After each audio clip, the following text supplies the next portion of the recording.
and live from Brussels, Portugal, and Spain, it's ZN Live. ZN Live. I'm very excited. I'm very excited Live. today because I am on the road. I'm actually in a Starbucks cafe, so you can hear some background noise. Apologize about that if the connection drops. You know why. But today we have a very exciting guest, Raquel Torres Prol, and I'm very interested in her perspective on communication. She's got a lot of experience in a range of fields, and she's now in charge of communication for the EEA Norway grant.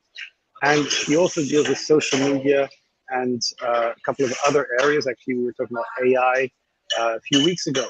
Now, Raquel actually has a very interesting perspective on communication, and she wanted to share a campaign from UNICEF with you. So perhaps, Raquel, tell us, why did you pick this campaign, and can you set it up for us before we share it? Well, first of all, thank you so much for inviting me. I'm actually, you said, I'm communication officer at the Norway grants. And one of the topics we wanted to discuss today were campaigns and what makes a great campaign. And then I thought about that. And one of the campaigns that to me, that I remember very well is the Go Blue from UNICEF. Probably we can just play a video from the campaign, and then we can break the campaign into pieces and see the recipe behind.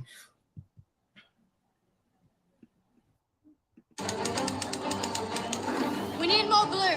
Everybody check in. Tech team, wardrobe, Lego team, paint team, paint team. Now we need to involve some friends. Hi, Liam, it's Millie. Now listen, I have a particular set of skills. Skills I have acquired over a very long career. Gee, we're doing Taken. No, bacon. Oh. Lily! It's Millie! Millie! It's Lily! Hi. Okay, code blue. Don't worry. Everything is under control.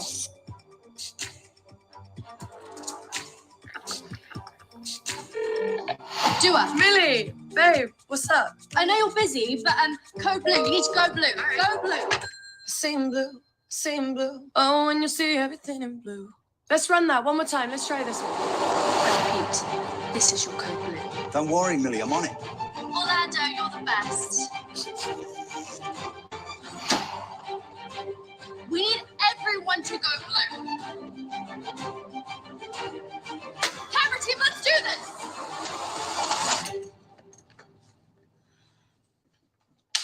This World Children's Day, UNICEF is calling on kids and adults everywhere to go blue in support of children's rights. By going blue and signing our petition, you're telling the world that you believe in a brighter future for kids and helping UNICEF make that future a reality.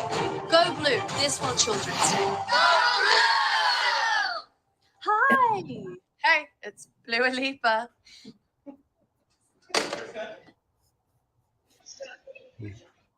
So, Raquel, So first of all, obviously, yeah, go ahead. Just wanted to say that not everyone has the luxury to work with goodwill ambassadors like UNICEF does. But in a nutshell, I mean, we all compete with content nowadays, and everyone is doing campaigns. So to me, a great campaign is one that will be remembered, one that stands out. And when it comes to the ingredients behind, first of all, we see, of course, the celebrity involvement. But if it's not Liam Neeson, I'm sure we all have influencers or even ambassadors, and sometimes they're closer than we think. We are using at the EA and our grants or program managers now to highlight our programs. So we can also be people from our network and closer than we think. Then the second ingredient, I think that really made this campaign Go Blue work was the global involvement. It was the call to action was Go Blue. It was so easy to put on a blue shirt. It was so easy for someone to use a filter on social media and go blue. Even I remember the Empire State Building and landmarks all over the world were lit up in blue. So it became very quickly something global all over the globe. And that was also because the call to action was very clear and very simple, just to go blue. And then the other element, which I think is crucial for a campaign to succeed, is the content. In this case, we were talking about children's rights, and everyone relates to children's rights. I think for a campaign to succeed, the message has to be something people relate to. And everyone wanted to, at the time, to talk about that and to talk about how UNICEF is improving the lives of children all over the world.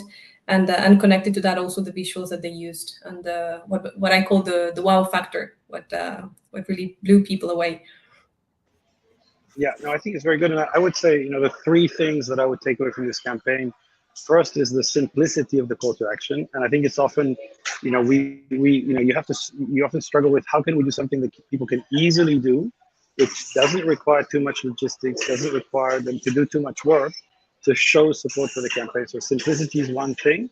Obviously, a message that's compelling and, supporting, raising awareness for children's bright future is something that, everybody can get behind. But often people make that message too technical or too remote, by talking about legislation to support instead of saying the general thing. And then the third thing, of course, when you see this, you think, oh my God, how do you get a budget? How do you get those kind of names? And I remember actually a presentation from one of the communication directors of UNICEF saying that they spent a lot of time building those relationships because it was a way to get free media. And so it wasn't, a lot of organizations could do this, but they don't.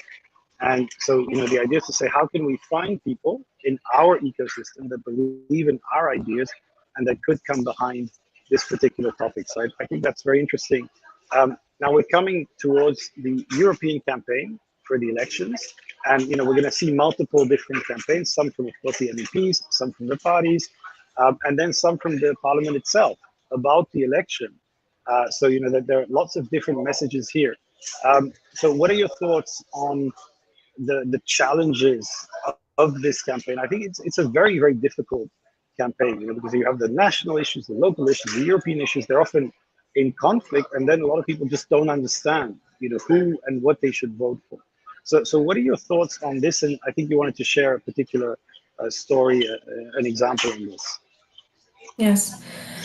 Well, first of all, I think the upcoming EU elections are a crucial moment and in the history of the EU, but also for us communicators. And it's a challenge. And I think communicators love challenges and have to basically make the most of challenges. I've actually been following the EU Parliament's account for a few years. I think they created them for the 2009 election, and it's been 15 years of work, and you can see the difference if you scroll through content going back in time. So I have to say that there are things that are working well and they're already doing. One of them is being where the citizens are. If you just have a look at Instagram, for instance, which is one of the channels used by youth nowadays, you see that they are testing with creative content, doing a lot of behind the scenes Instagram reels. If you just have a look at the EU Parliament Instagram, one of the last reels are on artificial intelligence, but the format is very creative. You have someone walking in the Parliament and doing it in a very fresh and dynamic way. Then takeovers, they use content creators to take over the channels and basically get the content and the institutions where the citizens are and make this more local and more relatable. A lot of explainer videos too, which I think is a very good format, and then partnerships with other institutions and people. Probably we can show one of these, which was a video I've seen a couple of weeks ago. It was published in the LinkedIn account of Jaume Duc, the spokesperson and Director General for Communications at the EU Parliament. And it was basically what does a typical workday in my life look like. So probably we can have a look and then we can talk a little bit more about it. Yeah, please can share. Yeah, is there? Is that the team? Yeah. Yeah, there we go. Yeah, Es un día de trabajo. Hoy tenemos un precioso día en Bruselas, por lo que he decidido ir en bicicleta. Yeah, I will put it full screen. Parlamento. Entramos en mi edificio, llegamos al despacho y aquí es donde voy a repasar la agenda de hoy. Me dirijo al edificio principal del Parlamento, que lleva el nombre de Altiero Spinelli. Caminamos todos estos pasillos, subimos en ascensor a la planta 12, llegamos a una sala bajo la cúpula del edificio y aquí me toca presentar a la presidenta del Parlamento Europeo, Roberta Metsola. Más tarde doy una entrevista para una televisión polaca, resumiendo los puntos clave de lo que he dicho en la reunión. Ahora tengo una reunión con el equipo que coordina la agenda editorial de la semana, una especie de comité de redacción. Al terminar, me dirijo al hemiciclo, donde asisto a la apertura del Pleno, que esta semana tiene lugar en Bruselas. Bueno, pues esto ha sido más o menos el día. Aquí estamos para lo que queráis. So I think this is a very interesting idea of just showing the humanity and the kind of normal life story. What are your takeaways from this, Raquel? For me, it's opening up the institutions, and not only, when we have open days, which is, yes, very Brussels based, but really, making the institutions transparent, just showing content that people can relate to. Well, maybe you take the bike to work and or you take the elevator, you take X number of coffees a day. So really make it human, make it genuine, and I think that's a fresh content and a format that needs to be done more and more. And of course, not only be done from the institutions themselves, but also MEPs. And I think the idea is to do it. I understand this is a pilot that will be rolled out. But if you have a look at the accounts of the MEPs on social media, just or Instagram, just to mention an example, you see that then it changes a lot, and it's quite difficult to see what the day in the life of an MEP is. So I think, opening the doors of the Brussels bubble and innovating is really crucial, and we need to do that for everyone all over Europe to understand what the institutions are and what the people behind them do on a daily basis. And then I think what you say, Raquel, is also applicable to all the associations and all the other companies as well, because as you rightfully said, and I think that's a great example, we do see a lot of communication coming from institutions or the companies, but it's great to see the people behind these big names. I think people, consumers, and the stakeholders that we are trying to influence relate better to other people. So it's great to see that all of these organizations and institutions are run by people for other people. And I think this is a big trend in communications nowadays, also from the other side as well. I think it's great to show people their perspectives, their day-to-day lives, and what they experience. And I think we will see more content like that for sure. And also one thing to add is to be able to do this kind of content, you need the right professionals behind, and I think the Parliament was also one of the first institutions to have social media managers in the external offices all over Europe.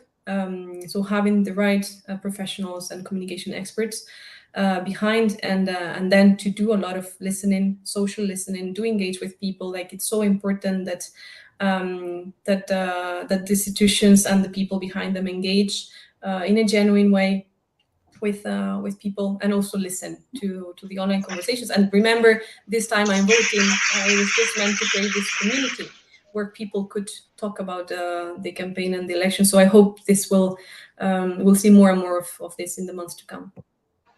Yeah, and I think the key thing, because we've worked with the EPP before, we were involved in the Juncker campaign and some projects with Manfred Weber on Discover EU.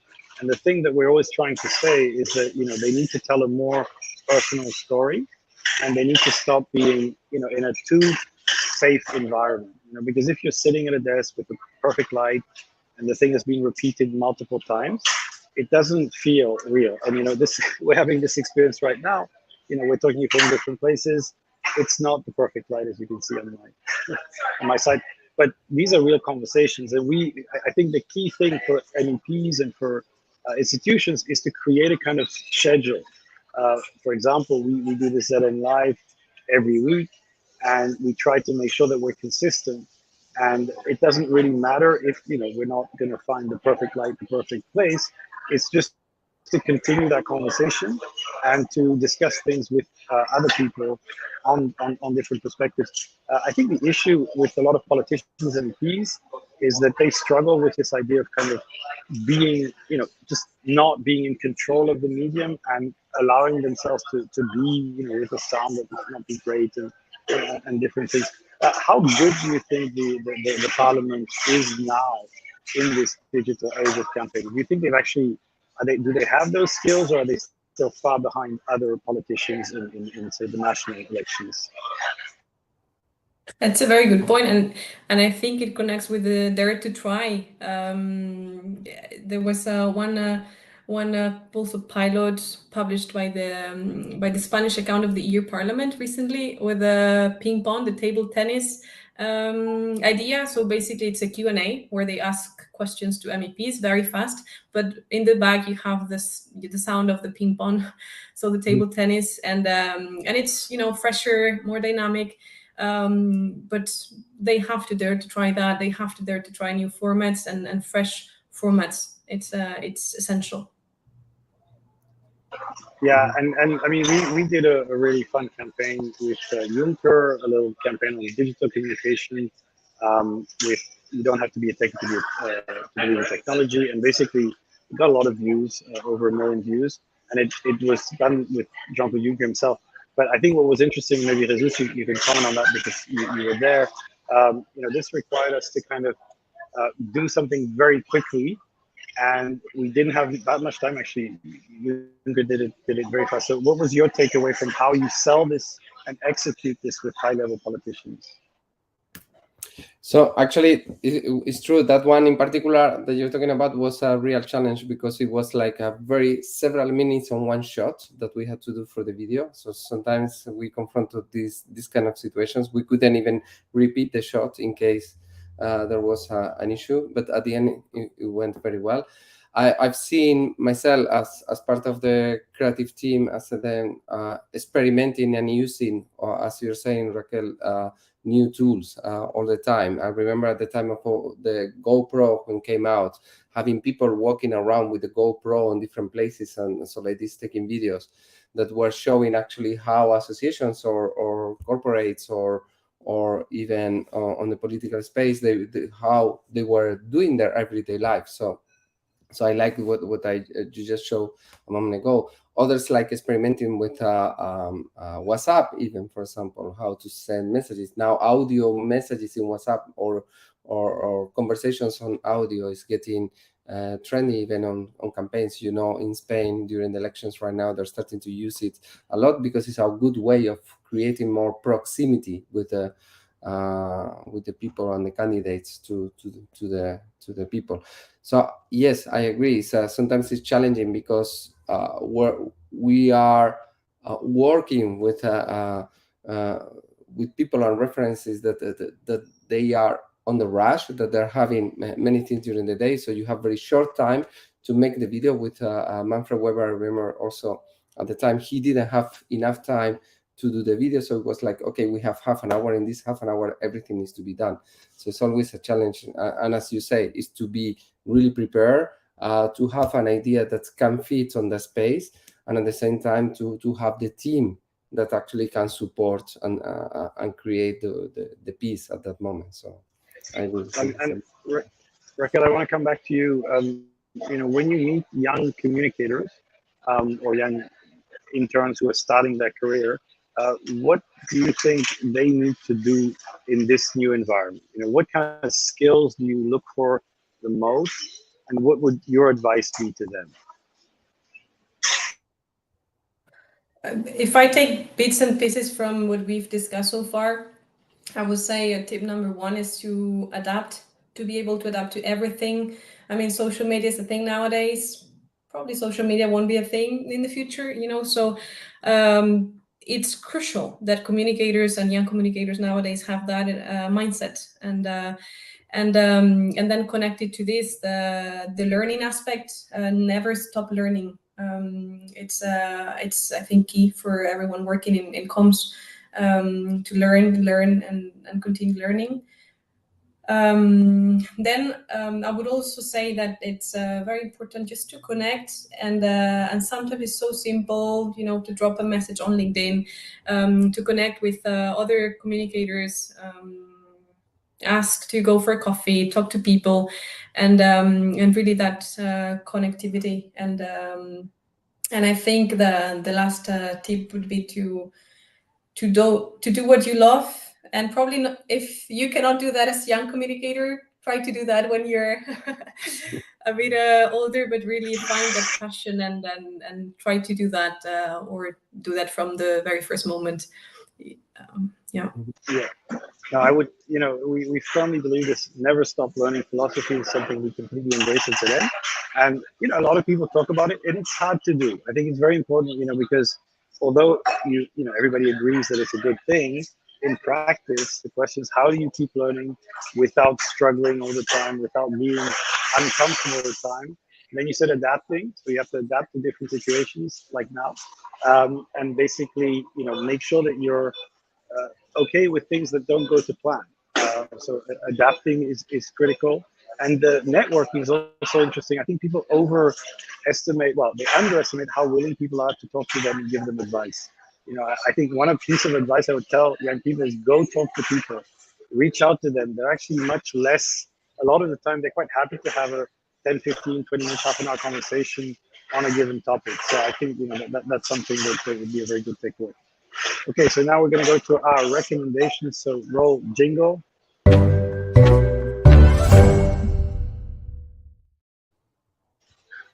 Okay, so I will start with you, Raquel. What are your recommendations for our viewers?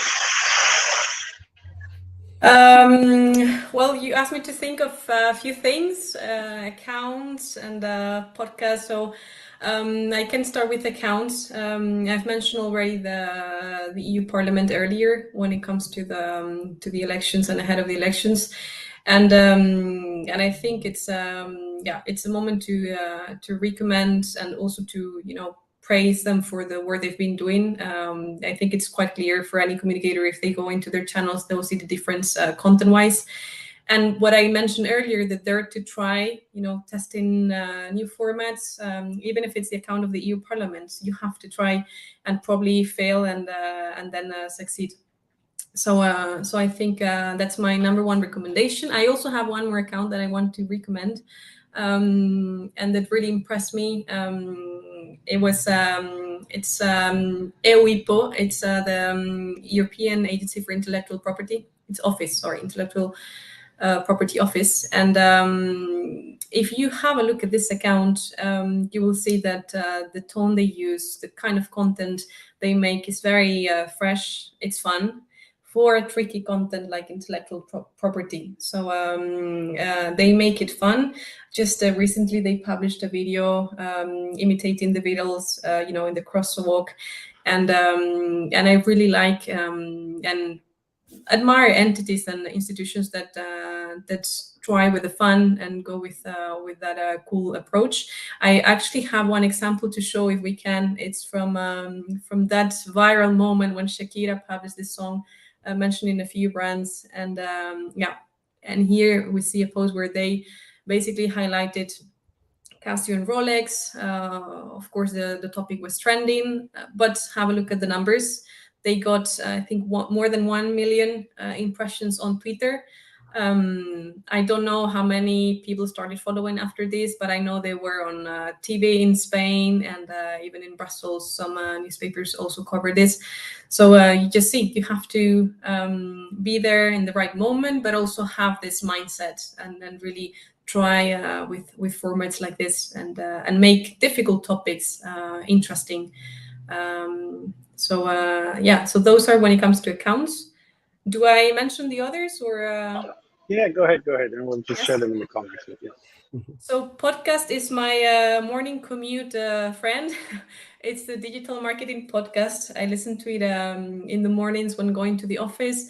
It's really interesting, not only covering marketing and advertising, they also cover trends.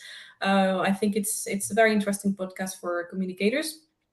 And then the book is The Hive Machine, which